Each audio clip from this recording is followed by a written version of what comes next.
Jeg hedder Katarina, og jeg har i samarbejde med Julie lavet denne fremlæggelse om finanskrise. Hvorfor opstod en økonomisk krise? Frem til 2007 havde økonomien verden over set ud til at være stabil, og folk var i arbejde, og folk havde penge. Grunden til det var inflation, og priserne steg. Ingen bekymrede sig om krise, fordi det jo gik rigtig godt. Bankerne begyndte så at låne virksomheder penge, så normalt ville blive anset som uegnede lånere. Mange virksomheder kunne ikke betale tilbage igen. Det startede en konkursbølge, som i flere tilfælde endte ud i banklukninger. Det skete blandt andet for Roskilde Bank og Amager Bank.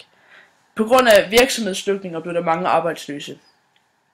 Indkomsten for virksomheder dalede, da der ikke længere var lige så stor efterspørgsel, som der var udbud.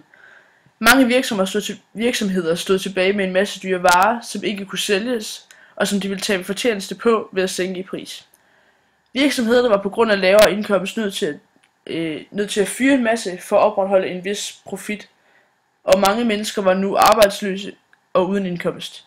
De mange arbejdsløse søgte hjælp hos A-kasser og staten for at stadig have råd til at leve.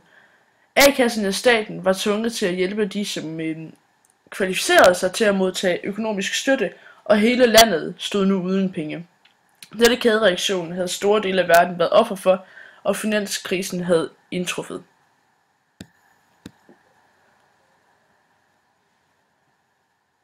Denne model for det økonomiske system viser, hvordan indkomsten og udgifter fra forskellige faktorer holder det økonomiske system i balance. Fjerner man eksempelvis husholdninger, vil det bryde sammen.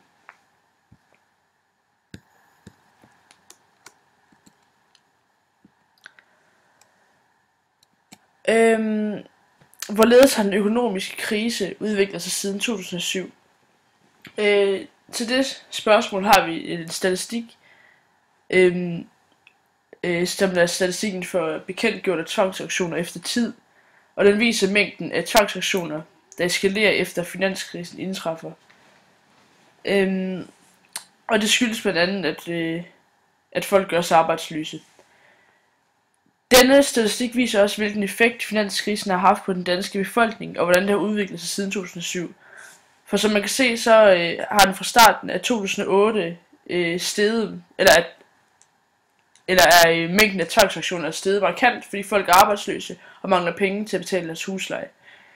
Det ender så ud i, at deres huse bliver sat på tvangsauktion.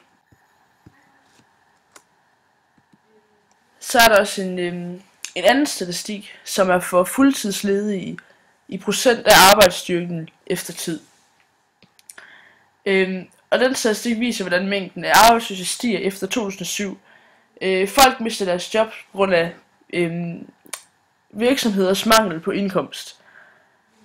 Og som man kan se, så i starten af 2008, der er den rimelig lav, hvor den så stiger markant og rigtig meget, og egentlig opretholder den stigning helt op til 2013.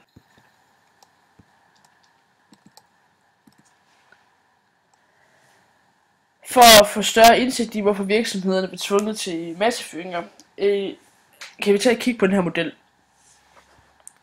Og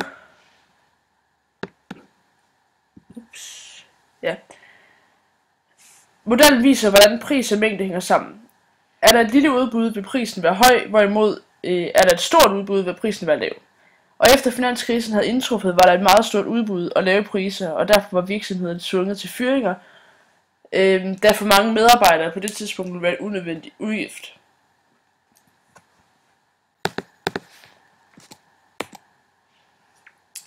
Hvorledes kan vi løse den økonomiske krise? Der er forskellige meninger med hensyn til at løse finanskrisen, da der ikke er én enkelt løsning, som en garanti fungerer. Det kan diskuteres, om man skal blive ved med at bruge penge for at bibeholde den økonomiske balance, eller om man skal spare og håbe på det bedste i fremtiden. Disse to meninger er de mest markante og kaldes neoklassisk og keynesiansk. Vi har undersøgt, hvad deres meninger med hensyn til ekspansiv finanspolitik. Ekspansiv finanspolitik er kort sagt, at staten sætter flere penge i pengesystemet, hvilket vil give økonomien et boost, hvis man kan sige det sådan. For at forstå de to meningers holdning til ekspansiv finanspolitik, er nødt til at give en mere fyldestgørende forklaring. Neoklassisk mener, at man vil komme ud af en finanskrise ved at lade markedet passe sig selv, dog med forbehold. Da man mener, at markedet er selvregulerende, betyder det, at hvis der er større udbud end efterspørgsel, vil man være tvunget til at sænke priserne for at sætte gang i salget igen og fortsat hæve indtægter. Alle vil desuden også være nødt til at gå ned i løn, så arbejdskraft forbliver attraktivt. Denne metode sikrer også, at varer bliver produceret bedst og billigst, da man fokuserer på at stor indtægt som muligt for igen at opnå stabil økonomi. Neoklassikere mener, at finans- og pengepolitik dæmper markedsmekanismerne, og jo større pengemængde der er i omløb, jo større vil inflationen være. Neoklassikere vil gå ind for ekspansiv finanspolitik, da man vil få gang i økonomien igen ved at forbruge, og den øgede økonomiske aktivitet vil skabe øget efterspørgsel, som fører til øget beskæftigelse.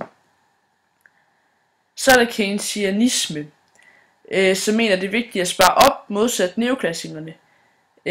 Og det kan derfor være smart med en høj rente, så folk føler, at de får mere ud af at opspare.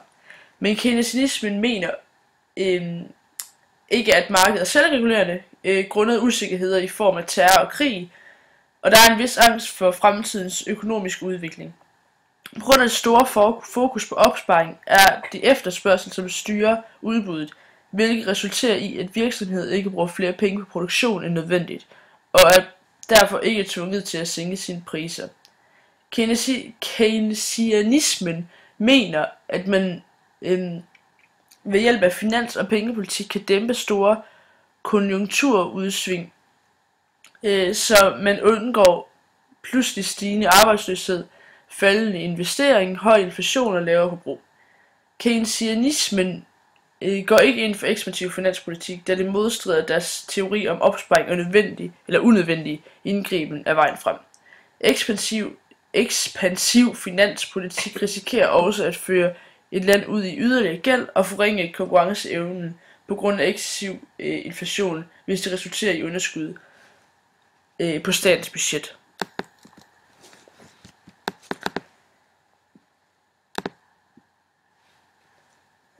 Det var også de to forskellige holdninger til ekspansiv finanspolitik, og dermed også alt, hvad jeg havde at sige for i dag.